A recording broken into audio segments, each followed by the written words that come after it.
They could not find a fault in it. And they gave me PhDs.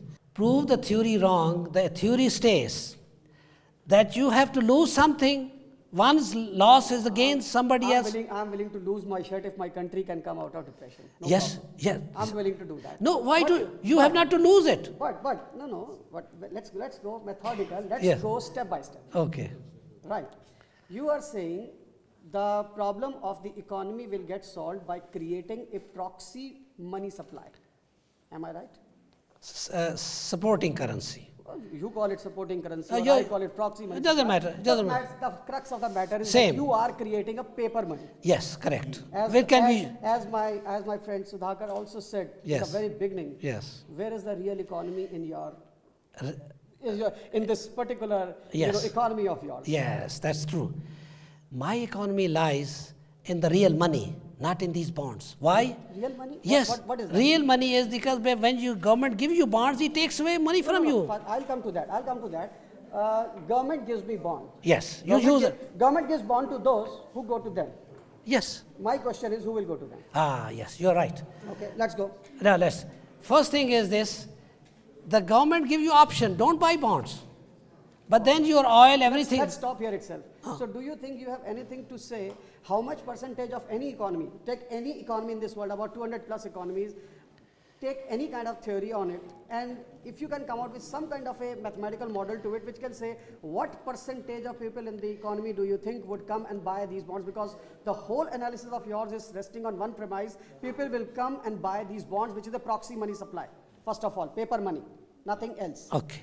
And you are taking things back to a situation where you are even intending to make payments of one thing in the bonds itself, a Yes. kind of a barter system you are trying to invoke. Okay. Yes. So Now. putting fishers and those canes also in their Okay. troubled times. Okay.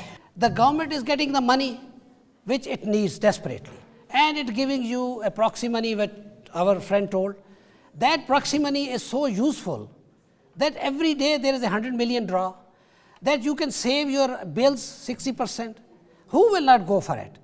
And if somebody buys more money, more trillions of they buy, they will burn their hands. This will drop down, the rate of this bond will drop. Here comes the government. Government says, if the rate drops below 5.5, I will buy it. This is my word. I will take anything you like. Give me 5.5, I will give you $1 straight away. So here it is a protection that you will not burn your hand too much. We have among us Decision Maker TV, Mr. Muhammad Uthman. He has done the translation of the book of Dr. Niyaz, and they have actually a weekly show in Decision Maker TV where they talk about Islamic finance is the only solution for the financial crisis. So also, Mr. Muhammad Uthman, he would like to say something. Well, concerning Dr. Khan, I think we're not here just to prove that he's wrong. I have not seen a man in history who can carry out a theory and then do the implementation with his own muscles. It has to be looked into. It has to be looked into by people. And there will be, like, you know, what they call it, a snowball. The snowball goes faster and faster the bigger it becomes, and it becomes very heavier. What is needed here is to try to see the theme of the theory and develop it, and not take it as it is, and I do not think he claimed to do so. Did you claim that? There is nothing perfection. No. There might be little flaws. All So right. what?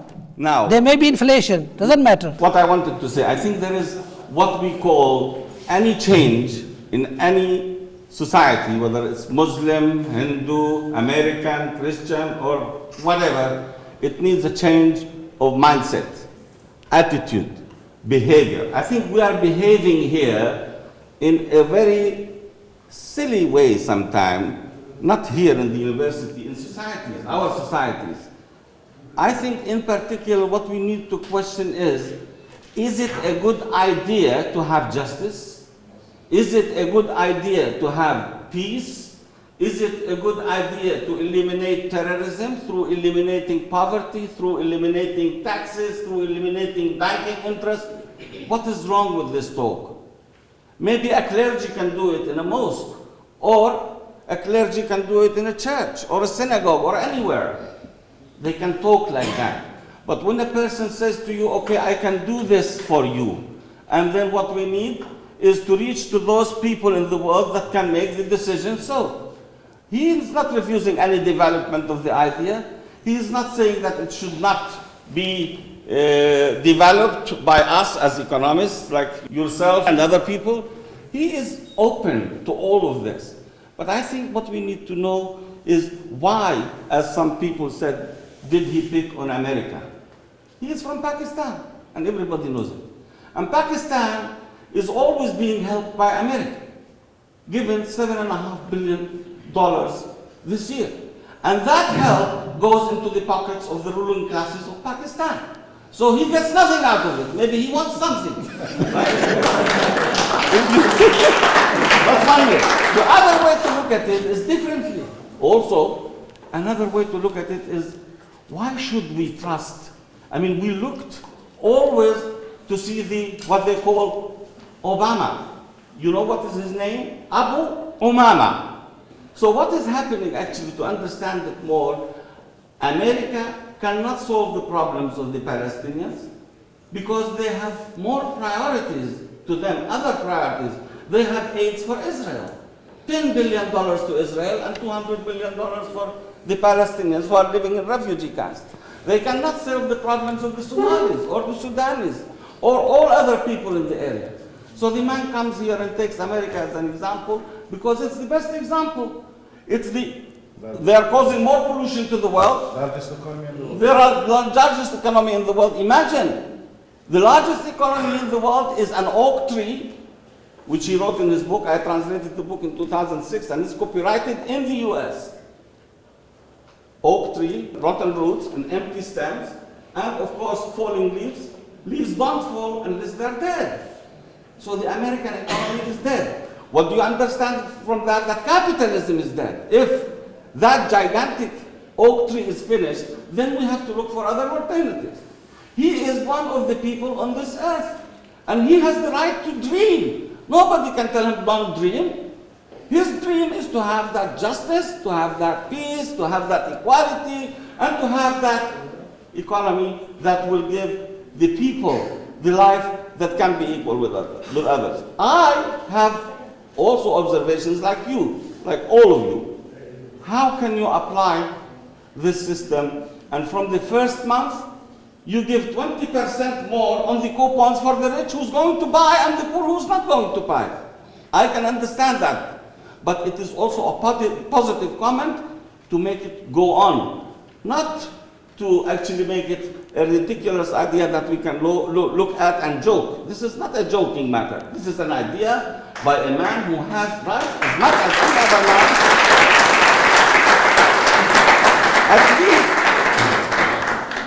At least he is like Martin Luther King. He had a dream. And here is Obama. So what is the problem?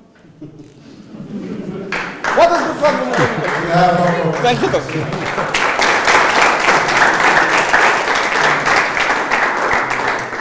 I would like to ask our Dean, Dr. Amitabh, to present a token of appreciation to Dr. Niaz. Thank you.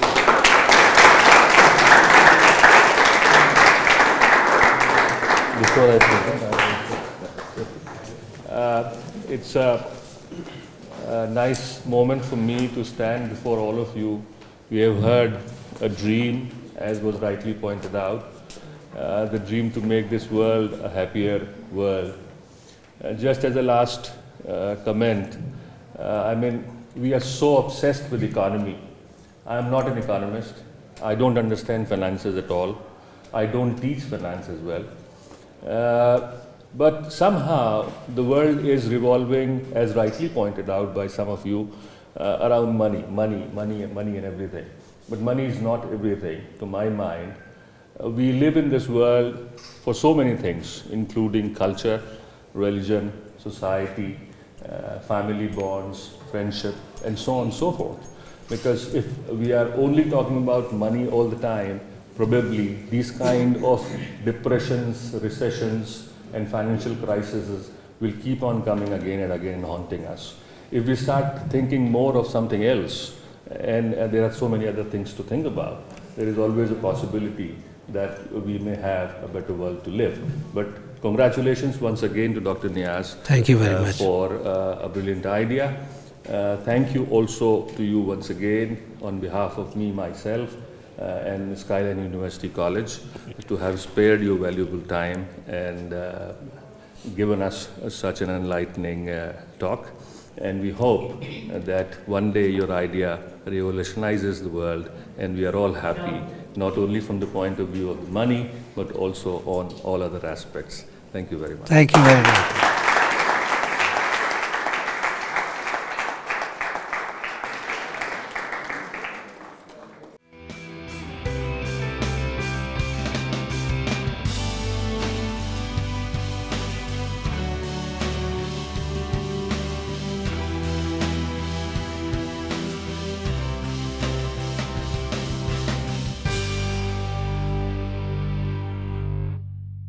A brilliant idea, a concern for the humanity, a concern for countries and their people, reflected in his goodwill.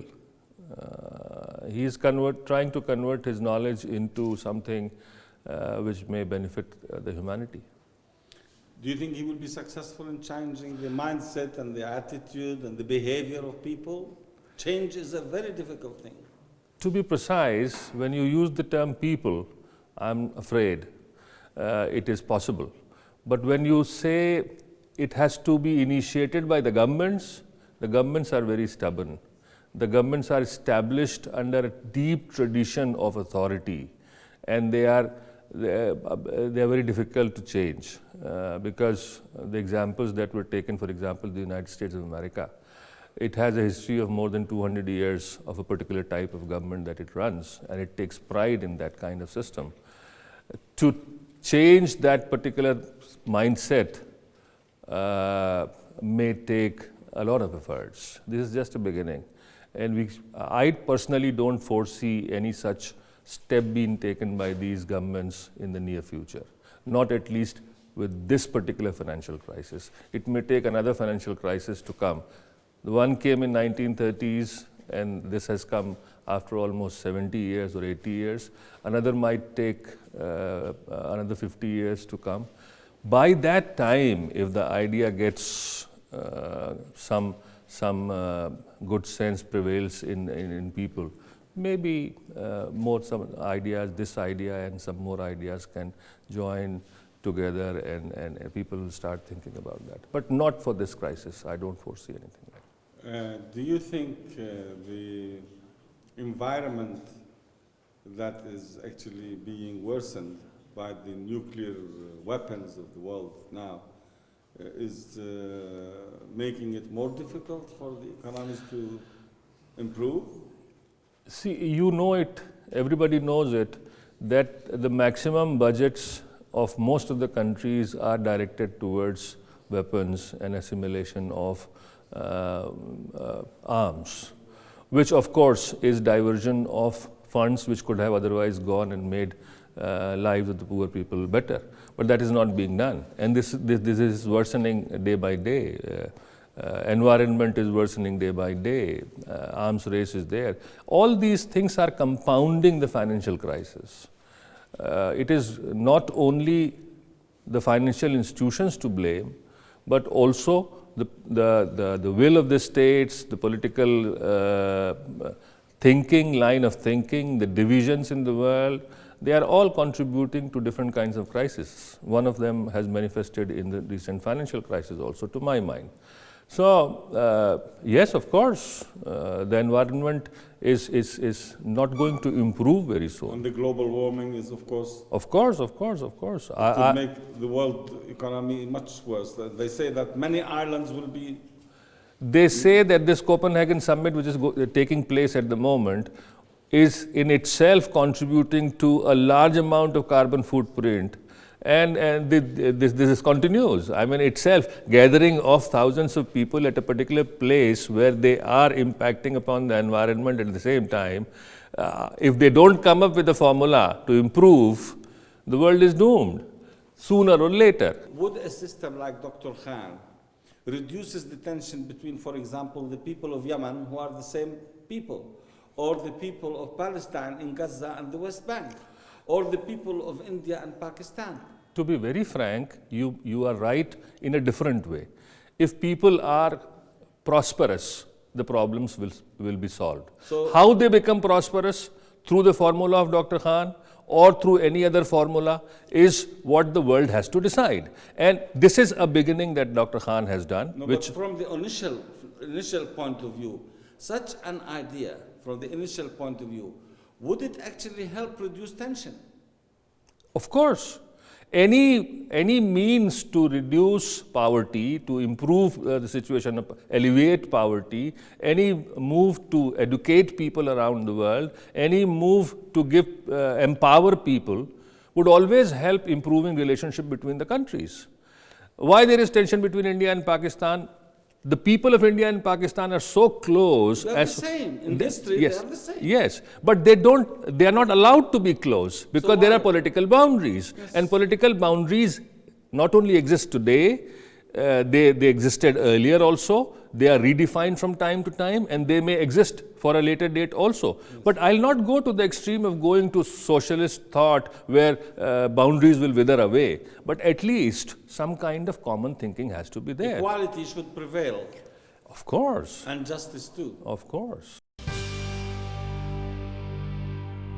Dr. Niaz has spoken about a system which is a modification of a prevailing one, like we have the communism or the socialism promoted by our great Karl Marx, which also projected, or rather had the ownership of assets by the state and welfare to the people. Karl Marx definitely has come out with the taking from the haves and delivering it to the have-nots, whereas Dr. Niaz has not really delivered anything with respect to taking from haves and delivering to have-nots. So what I understand in his theory is the haves will have more haves, the have-nots will strive to become haves. And according to the principles of the Karl Marx, there is an intervention of a state. And in his model, the intervention of the state is not clearly